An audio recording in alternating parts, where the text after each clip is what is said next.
கும்பாபிஷேகம் நடத்துறதுக்கு எதனால டிலே ஆகுது? முதல்ல என்னுடைய சேனல் பார்க்குற என்னுடைய பக்த கோடிகளுக்கு மிக்க என்னுடைய மனமார்ந்த நன்றியை தெரிவிச்சுக்கிறேன். சேலம் உங்கள் மதுரை காளியம்மனுடைய குழந்தை நான் பேசுகிறேன். எதனால் இந்த கோவில் நிற்கிது, என்ன காரணம், எதனால் பிரச்சனை என்ன அப்படின்னு தொந்தரவு பண்ணால் சில பிரச்சனைகள் இந்த இடத்துல நடந்துச்சு. அது ஏற்கனவே யூடியூப்பில் போட்டிருந்தாங்க. சில பிரச்சனைகள் சர்ச்சைகள் நிறையா ஏற்படுத்தியிருந்தாங்க. ஸோ அதனால் நான் கொஞ்சம் அருள்வாக்கு பார்க்குறத கொஞ்சம் கம்மி பண்ணியிருந்தேன். என்னுடைய உடல்நிலைகள் சரியில்லாமல் காரணத்தினால கோவில் கட்டுறது ஸ்டாப் பண்ணி வச்சுருக்காங்க. மித்தபடிக்கு வேறு எந்த ஒரு பிரச்சனையும் அப்படி ஒரு சூழ்நிலைகளோ கிடையாது.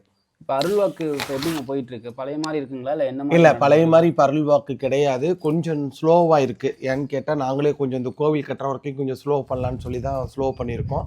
அப்படி இருந்து பக்தர்கள் இப்போ வந்திருக்காங்க. என்னுடைய பக்தர்கள் இருக்காங்க 4-5 பேர். அந்த மாதிரி பக்தர்களை வச்சு தான் நாங்கள் இன்றைக்கி இந்த அருள்வாக்கு பார்த்துட்ருக்கோம் இந்த இடத்துல. இல்லைங்காத ஒரு நாளைக்கு எப்படி 20 பேர் 30 பேர் வந்துட்டு தான் இருக்காங்க. இப்போ வந்துட்டு போகிறவங்களுக்கு ஏதாவது நல்லது நடந்திருக்கு அப்படிங்கிற மாதிரி மறுபடியும் வந்திருக்காங்களா? இல்லை இருக்காங்க. அதான் இதே இடத்துல 2-3 பேர் இருக்காங்க. நீங்கள் கூப்பிட்டு அவங்கள விசாரிச்சுக்கலாம். முதல்ல இப்போ அவங்கள யாராவது இங்கே பேச சொல்கிறேன். அவங்களுடைய முகம் மட்டும் தெரியப்படுத்த வேணாம். அதில் அவங்க ரொம்ப மன வேதனைக்கு ஆளாவாங்க. முகம் வெளியே தெரிஞ்சு அதை தெரியக்கூடாதும்பாங்க. முதல் அவர் மேம், நீங்கள் கோயிலுக்கு எவ்வளோ நாளாக வந்துட்டுருக்கீங்க? என்ன பிரச்சனைக்காக வந்தீங்க? உங்களுக்கு என்ன சொல்யூஷன் கிடைச்சிது? அதை அப்படியே சொல்லுங்கள். என் பேர் மகேஸ்வரி. நான் கும்பகோணத்துலேருந்து வரேன். சரிங்களா? ஃபஸ்ட்டு டைம் முதல் தடவை வந்தப்போவே எந்த ஒரு நம்பிக்கையுமே இல்லாமல் எல்லாரும் இப்படி தான் சொல்லுவாங்க, சொல்ல வேண்டியது மட்டும்தான் சொல்லிட்டு போவாங்க, நம்ம எப்போதும் காதில் வாங்குற மாதிரி தான் வாங்க போகிறோம் அப்படிங்கிறதுல ஓப்பனாக சொல்லணும்னா ஒரு அவநம்பிக்கையாக தான் நான் இங்கே வந்தேன். உயிர் போகணும் அப்படிங்கிற கண்டிஷனில் நான் இங்கே வந்தேன். சாகணும்னு 1க்கு 4 வாட்டி நான் முடிவெடுத்துட்டேன்.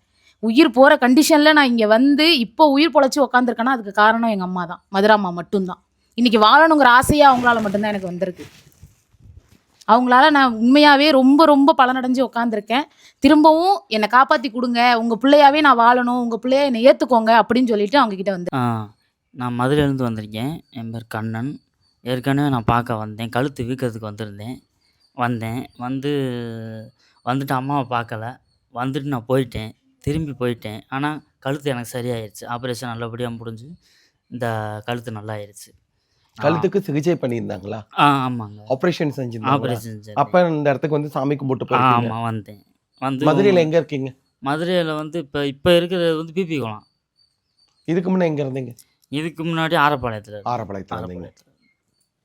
இப்போ நான் சரியாகி வந்திருக்கேன். இப்போது கோயிலில் வந்து சாமி தான் கும்பிட்டுட்டு போனேன். இப்போ இந்த கழுத்து தைராய்டு பிரச்சனை இருந்துச்சு. இப்போ சரியாயிடுச்சு. நான்